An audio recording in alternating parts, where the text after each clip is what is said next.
did you feel about joining the Marvel Cinematic Universe? Describe the moment you learned you'll be in the film. Well, it is a wonderful experience. It's an honor, and yeah, it was so great when I received the call. Well, first I received the call, a Zoom call. It was frozen for 5 minutes, so I barely understand what was happening. Ryan was talking to me about a shaman and a beverage and some aspect of the movie, and then it was frozen, and he's back, and he asked me, well, what do you think? And I was like, yeah, but I didn't know. I miss the character. I missed almost everything, the most important thing in the conversation. And then my team called me back. I explained to them what happened, and then Nathan called me and explained exactly what was my character, which is Namor, and what they are thinking to do with the character, the different background, Mesoamerican background, especially Maya, and that blows my mind. Is so great, and I think they made the right decision, providing him with a different background, but it's rich because Mayan culture, all the Mesoamerican culture, but especially Mayan culture, is so finest and delicate and sophisticated. So I don't know. For me, it was, yeah, the right decision. Right. Who do you play in Black Panther, Wakanda Forever, and what is he like? Describe his superhuman abilities, his superpowers, and the kingdom he rules. Yeah, this my character is Namor, which is the ruler. The Tlachtuani is the Nahuatl word for the ruler of Talocan, which is this kingdom they build under the water. They run away. All the all his people run away from the surface during the conquest of the Mayan Peninsula. So they jump into the water. They create this civilization. They continue their own civilization, and this guy can fly. He can swim. He's able to breathe the air on the surface and under the water, and he's super strong. And but I think the most important aspect of this character is how much he loves his people. He loves his culture, and he's trying to protect the things that he loved the most. And he is capable to do whatever he has to do to protect them. So I love that aspect of the character, and to build the character with obviously all these superpowers, but the main thing, I mean, the core of the character is his humanity, the contradictions, and his vulnerability and fragility. And from that point on, we build everything else. I mean, Ryan and I. Many actors find that playing the antagonist in a film is exciting. Would you agree? Yeah, totally. Some movies, and talking about science fiction or superhero movies, sometimes they tend to make the good guy so good, pure, and the bad guy so bad, like evil, like demons. So, but in reality, all the people have different aspects. The people has the black and white part of their personality together, and most of the time it's impossible to identify which one is what. So I think this particular character has all the range of emotions and different aspects of his personality. So at the end of the movie, which I celebrate, is I think the people can't say, okay, this is a villain or this is a hero. I think at the end, the people has the sensation like this is a human being. He has his reasons to do this or that. You can agree or not. You can say, okay, I should do this. I should take the same decisions. But the thing is, at the end, you can understand, the reasons. It's not an excuse. It's an explanation. Great. How did you prepare physically for the film? Well, I have to learn how to swim. I have to take some free diving classes, of course, work out and follow a diet, which is not easy because it took too much months. So my character is barely naked, just with a tiny speedo and too much skin. So it's hard to keep the shape and take care of your body and everything is for a long time, because it's too specific. It's not like you are having a regular life and then you go to the job or wherever. No, you have to take care of every aspect. So I think the constancy, it was it was the hardest part of all the physical preparation. And can you explain or describe what a day on set was with the cast and working with Ryan Coogler? Well, it depends of the scene. For example, in the tank, it was so much fun.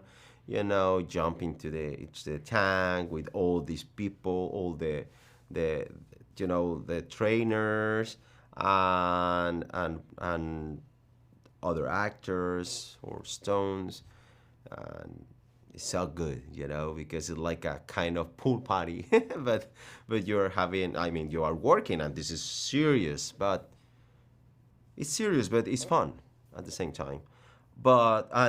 Then we have the wires, we have the fight scenes, or the dramatic scenes, which are my favorite, of course, as an actor. So most of my scenes were with Letitia, so it was so great because she's a fantastic partner. And English is not my first language.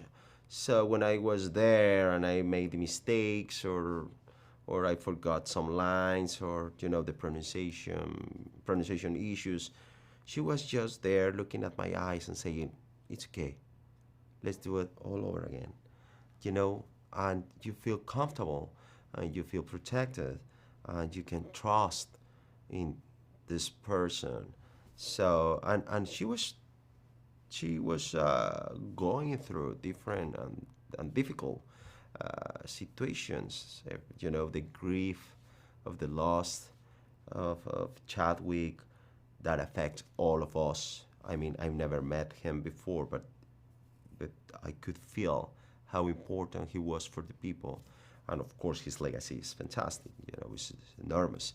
But yeah, being there with this girl, with Ryan, and eventually with Angela, it was, one of the best experience in my career, to feel so welcome for all of these actresses and actors and director. What is the history of the character within the Marvel comics of Namor? Well, in the Marvel comics, this guy is the king of Atlantis. The background of this character is the Greek myth, the Atlantis and all this mythology, which is beautiful. And he is trying to protect his people again. He is fighting against the surface, but not because he hates them or he envy them or nothing like that. He was just trying to protect the kingdom, and they take the same background, the same yeah attitude and the same feelings and of the character, and then they provide him with a different culture in a different moment and a different space, and I think this move enrich the narrative, enrich all the background of this character. What makes the movie special? I think the movie is special because of course it's a great movie. Of course it's funny and entertaining, and you can enjoy and have a really good time watching the movie. But at the same time, this movie has different layers, and you can, of course, have fun, but at the same time, you can think about representation, but you can think about the vulnerability of these characters. You can find how they deal with grief, how they deal with the pain, and what you can do with all these elements that are hurting your life, but you can create something beautiful with that. You can take different paths and do something with all the pain. And the movie has all these aspects together in a beautiful package. It's like a beautiful gift. And then you open this and you can find many toys, many things, and yeah, I think that is part of the things that makes this movie so special, and yeah, because that's part of the art. Last question. How did you learn to speak the language in the movie, the Yucatan Mayan, and how would you describe it? Yeah, well, the Maya, there are different kind of Maya. There are like 5 or 6 variation of Maya, and we have to understand that some guy give them the name Maya to all the inhabitants of a region, but not necessarily they are the same. It was just the name of the region and all the inhabitants because they share some cultural aspects.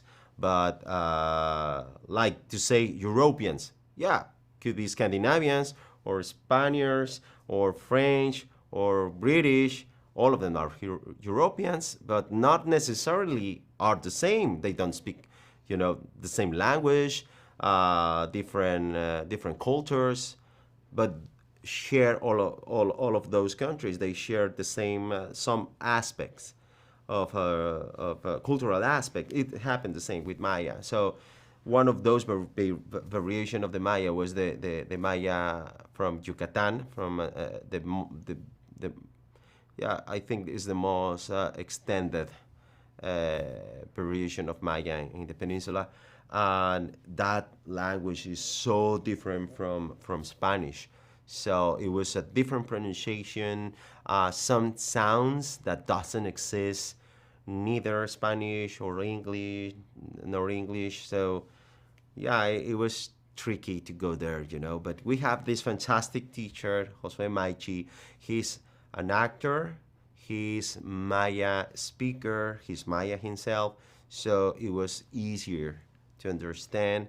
It was easier to take the Maya and use it.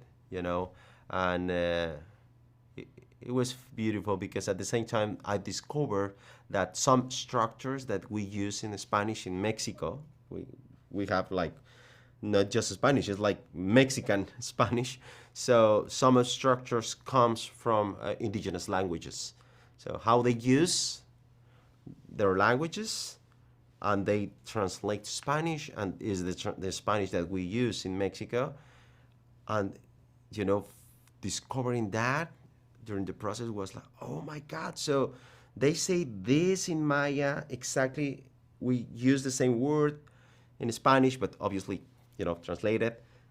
It's like, oh my God, it's great. It's how much of these roots we have now and we use as part of our identity.